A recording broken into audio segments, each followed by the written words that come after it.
Hello friends, welcome to my YouTube channel. आज हम बात करने वाले हैं डाइजेस्टिव सिस्टम के अंदर एलिमेंट्री कैनाल या GIT gastrointestinal tract. Digestive system के अंदर एलिमेंट्री कैनाल मैं आपको डायग्राम के इस थ्रू समझाता हूँ अभी। तो आप यहाँ पर देख सकते हैं, मैं डायग्राम के थ्रू अभी आपको समझाता हूँ। यहाँ पर जो आपको दिख रहा है ये माउथ, अभी मैं थोड़ा पेन चलाता हूँ इस पर। यहाँ जो दिख रहा है आपको ये माउथ है, ये सलाइवरी ग्लैंड है और ये ईसोफेगस। आज हम ईसोफेगस के बारे में पढ़ने वाले हैं कि ईसोफेगस जो होती है इसके अंदर कौन कौन सी लेयर होती हैं, इसके स्ट्रक्चर के बारे में बात करने वाले हैं। तो चलिए हम वीडियो को स्टार्ट करते हैं बिना देरी किए। अगर आप हमारे चैनल पर नए तो प्लीज़ चैनल को सब्सक्राइब कर लीजिए और बेल आइकन को प्रेस कर दीजिए। तो आप यहाँ पर देख सकते हैं कि जो एलिमेंट्री कैनाल है, elementary canal is a long tube through which food pass 4 layer. Alimentary canal एक लॉन्ग ट्यूब होती है और इसके थ्रू जो है भोजन पास होता है। अब है सिरोसा, एडवेंटिशिया या फाइब्रस लेयर।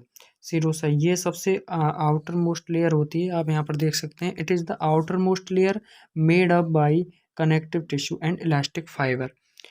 यानी कि ये सबसे आउटर मोस्ट लेयर होती है, पहली बात तो। दूसरी बात यह है कि ये connective tissue and elastic fibre से फाइबर की बनी होती है। Covered by pharynx, oesophagus in thoracic cavity, जो कि फेरिंग्स को, ईसोफेगस और थोरेसिक कैविटी को कवर करके रखती है। अब जो एडवेंटिशिया सिरोसा जो लेयर होती है, ये सबसे सुपरफिशियल लेयर होती है जीआई की। Abdominal pelvis is called peritoneum. इस एब्डोमिनल या और पेल्विस कैविटी के अंदर इसको पेरिटोनियम कहा जाता है। अब पेरिटोनियम जो है सबसे लार्जेस्ट मेम्ब्रेन होती है हमारे of the body which is 2 layer. Two peritoneum जो होती है वो सबसे लार्जेस्ट मेम्ब्रेन होती है और इसकी 2 लेयर होती है, पैराइटल और विसरल। जब एब्डोमिनल और पेल्विस कैविटी के अंदर जो लेयर होती है इसको हम पेरिटोनियम कहते हैं, ठीक है। तो पहले ये पैराइटल लेयर जो होती है सबसे आउटर मोस्ट लेयर होती है ये, और ये एब्डोमेन वॉल को लाइन करती है, ठीक है। विसरल लेयर इसमें क्या होता है कि ये सबसे इनर लेयर होती है विच कवर ऑर्गन, जो कि ऑर्गन्स को कवर करके रखती है ये एब्डोमिनल एंड पेल्विस कैविटी के अंदर। इनको क्या कहते हैं? विसरा। आपने सुना होगा जब किसी व्यक्ति की जब डेथ हो जाती है तो किसी तो क्या होता है कि अखबार में कहीं आपने सुना होगा कि उसके विसरा चेक किए गए। यानी कि विसरा का मतलब एब्डोमिनल या पेल्विस कैविटी के अंदर जितने भी ऑर्गन्स हैं उनको चेक किया गया है, ठीक है। Between 2 layer present a small amount of serous fluid. इन दोनों लेयरों के बीच में एक स्मॉल अमाउंट में सीरस फ्लूइड भरा रहता है, ठीक है दोस्तों। अब यहाँ पर आप देख सकते हैं दूसरी जो लेयर है हमारी मसल लेयर या मस्कुलरिस। इसमें क्या होता है कि muscle of mouth, pharynx, upper part of oesophagus and external anal sphincter contain skeletal muscle. जो हमारा माउथ है, फेरिंग्स है और अपर पार्ट ऊपर का जो ईसोफेगस है और एक्सटर्नल एनल स्पिक्चर है, जो एनल कैनाल है हमारी, वो इनके अंदर स्केलेटल मसल होती है। और स्केलेटल मसल इनके अंदर क्या होती है? Skeletal muscle. और स्केलेटल मसल क्या होती है? हमारे हमारे वॉलेंट्री होती है, यानी कि हमारे बस में होती है ये। हम चाहें तो इनको कुछ भी, हम जैसे जीभ है ये वॉलेंट्री मसल है, टंग है हमारी वॉलेंट्री मसल है, इसके अंदर मस्कुलर लेयर पाई जाती है, ठीक है। स्केलेटल मसल पाई जाती है, हम चाहें तो कुछ भी करें, ऊपर करें या नीचे करें, ठीक है। अब rest of tract contain smooth muscle. अब जितनी भी जो इस ट्रैक्ट के अंदर जितने भी मतलब बच गए हैं जो, वो इनवॉलेंट्री हैं, यानी स्मूथ मसल से बने होते हैं, ठीक है। इनवॉलेंट्री हमारे बस में नहीं होती है।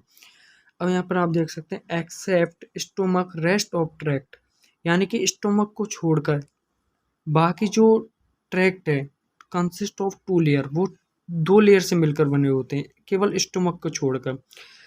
Layer of smooth muscle, outer जो लेयर होती है वो लॉन्गिट्यूडिनल होती है और इनर जो होती है वो सर्कुलर होती है।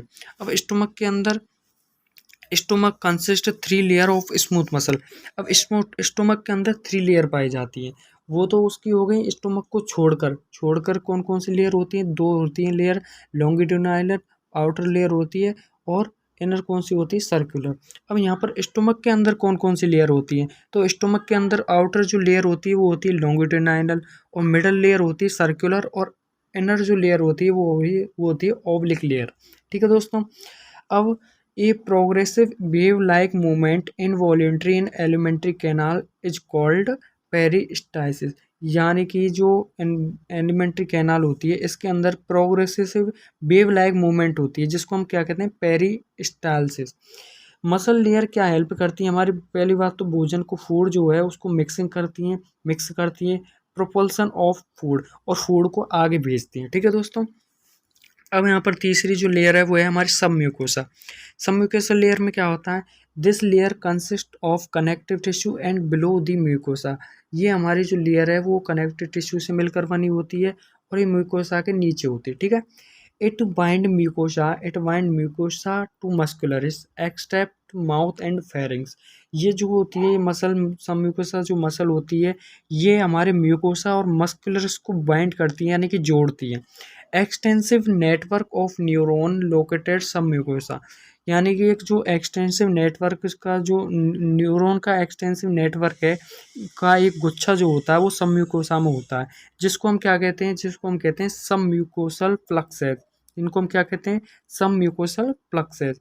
यानी कि एक नेटवर्क का एक गुच्छा होता है न्यूरॉन के नेटवर्क का, वो सब म्यूकोसा में प्रेजेंट होता है जिसको हम सब म्यूकोसल प्लक्सेस कहते हैं। ठीक है दोस्तों। अब यहाँ पर आप देख सकते हैं तीसरी जो चौथी जो लेयर है वो है म्यूकोसा। ये सबसे इनर लेयर होती है जीआई की। जो एलिमेंट्री कैनाल है, जो हमारे एलिमेंट्री कैनाल है पूरी, जो माउथ से लेकर एनस तक। तो म्यूकोसा जो है consist of stratify squamous epithelium tissue. यानी कि हमारी स्ट्राटिफाई स्क्वैमस एपिथेलियम टिश्यू से बनी होती है जिसके अंदर माउथ हो गया, फेरिंग्स हो गया, अपर पार्ट ऑफ ईसोफेगस हो गया। ठीक है। अब जो लोअर पार्ट ऑफ ईसोफेगस और स्टमक एंड इंटेस्टाइन किससे बने होते हैं, वो बने होते हैं कॉल्यूमिनार एपिथेलियम टिश्यू से। ठीक है। म्यूकोसा जो है इनर लेयर होती है। इसके क्या फंक्शन होते हैं, इसके फंक्शन, म्यूकोसा का फंक्शन होता है, पहला तो होता है प्रोटेक्शन, दूसरा सीक्रेशन और एब्जॉर्प्शन। ठीक है दोस्तों, ये होते हैं हमारे। अगर आप हमारे चैनल पर नए हैं तो प्लीज़ चैनल को सब्सक्राइब कर लेना और बेल आइकन को प्रेस कर देना। डाइजेस्टिव सिस्टम के हम नेक्स्ट टॉपिक में मिलते हैं। अब जब तक के लिए धन्यवाद। बार बार इनको रिवाइज कीजिए आप।